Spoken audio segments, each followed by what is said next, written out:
Her false accusation ruined me in college. 14 years later, she joins my company. She gaslights again. But now I am prepared. I'm 34 years old and work as a software engineer at a tech company with about 100 employees. We're big enough that there are people I recognize but don't really know by name. Recently, we hired a new project manager. Let's call her Chris. Turns out, I knew Chris from college. Back in college, I was much more withdrawn, didn't take good care of myself, and was very introverted, complete with bad posture and poor fashion sense. Chris had a lot of friends in college and was well-liked and attractive. We had a few classes together, and one day she asked me for help on an assignment. I helped her, and we talked. She seemed genuinely nice to me. I helped her with a few more assignments, and finally, she asked if I wanted to meet her after class at a coffee shop and talk. I agreed, but when I got there, Chris was nowhere to be found.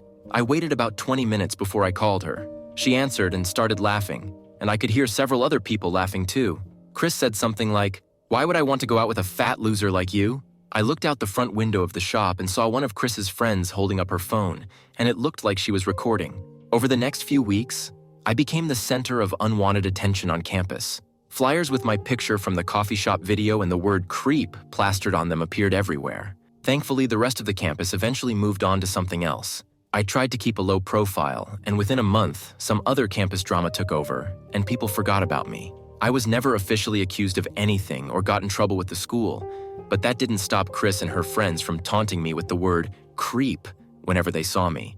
After college, I learned to take better care of myself. Plus, I'm usually around other programmers, so I don't stand out as a social outcast. When Chris was introduced to our team, I don't think she recognized me. It's only been a week, but I'm wondering if I should bring up the college incident to human resources. Most of me really wants to just let this go, treat Chris as a new person and move on.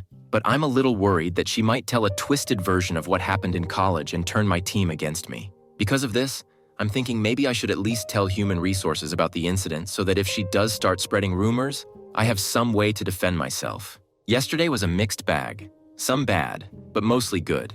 I talked to several people about my situation with Chris, and most advised me to tell HR, but one HR person advised against it. Confused by the conflicting advice, I talked to a local employment lawyer. The lawyer recommended that I tell HR about my past with Chris, making it clear that there was never any disciplinary action taken against me in college. He also confirmed that my job had a copy of my transcript. He asked if there were any other people who could confirm the harassment and suggested I get their names and contact information if needed.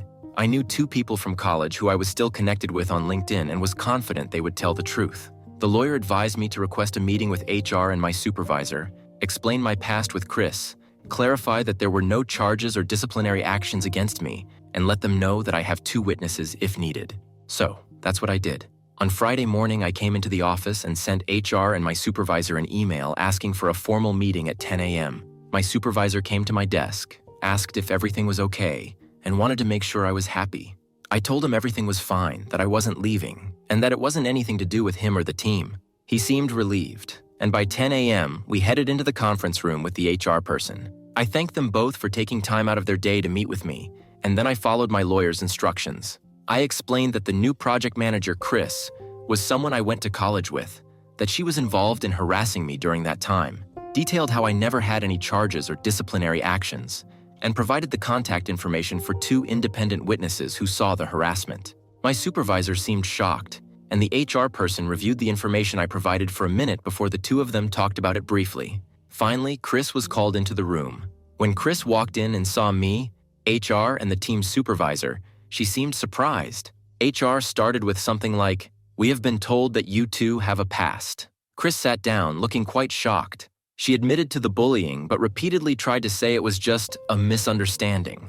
She never outright said what the bullying was, but HR made it clear that since this was an incident from our pasts that nobody wants to bring up again, it should stay buried. HR emphasized that this is not to be a funny story to share around the office. Chris and I both agreed to that, but Chris still seemed shaken. As the meeting was wrapping up, it was almost noon. My supervisor and HR repeated that neither of us is to mention the college incident again. We're professionals, and we're here to do a job. I went to the break room for lunch, and honestly, I felt like my appetite had finally returned. The last few days had been stressful, and I had barely eaten. I sat at a table with the rest of the development team, and we started eating.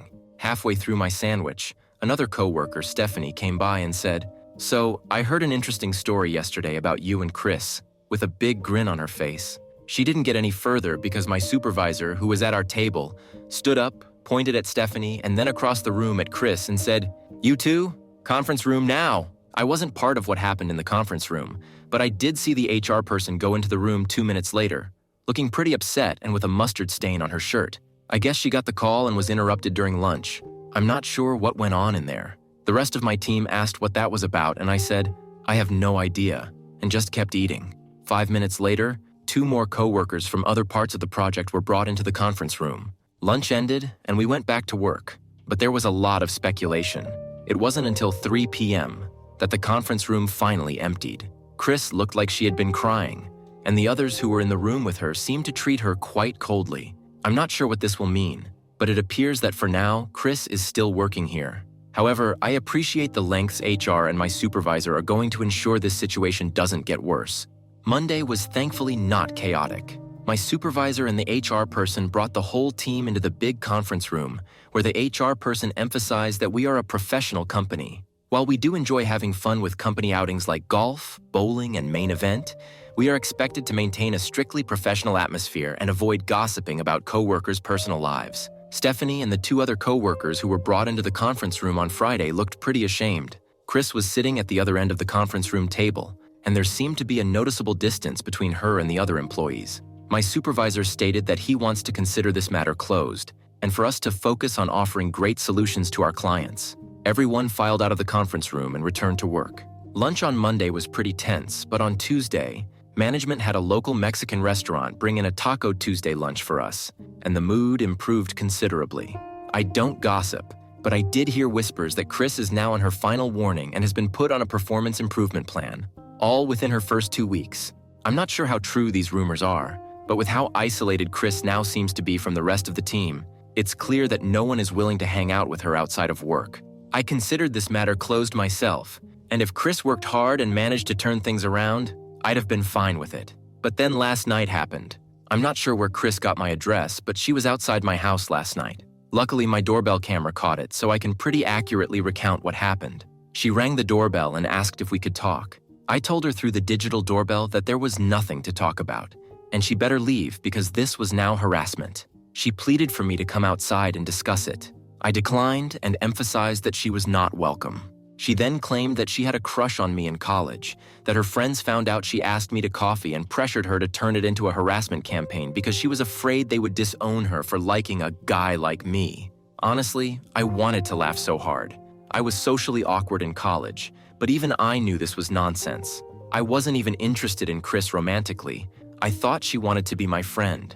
I told her that I didn't care what she had to say and that she needed to leave. She then said I could just ask Stephanie what she told her and it would clear this all up. I declined and reiterated that this matter at the office is closed. Chris finally made an exaggerated sigh and walked off. I took the video recording from the doorbell and sent it to the employment lawyer, and I'll be giving it to my supervisor and HR today. I will be shocked if she lasts beyond this Friday. And as I predicted, one day after my last update, Chris is fired. I didn't even have to send the doorbell camera video to HR, but I did send it to the lawyer I've been talking to. The lawyer is now working on a cease and desist letter and might get a restraining order if needed.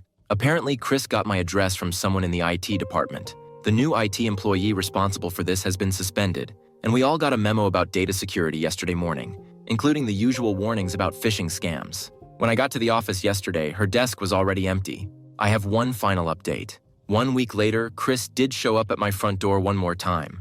I called the police, and she was removed but not arrested, as she hadn't technically done anything illegal yet. My lawyer served her with a cease and desist, and it has been communicated to me that she understands. Work is almost back to normal. No one wants to talk about Chris anymore. I truly consider this matter resolved now.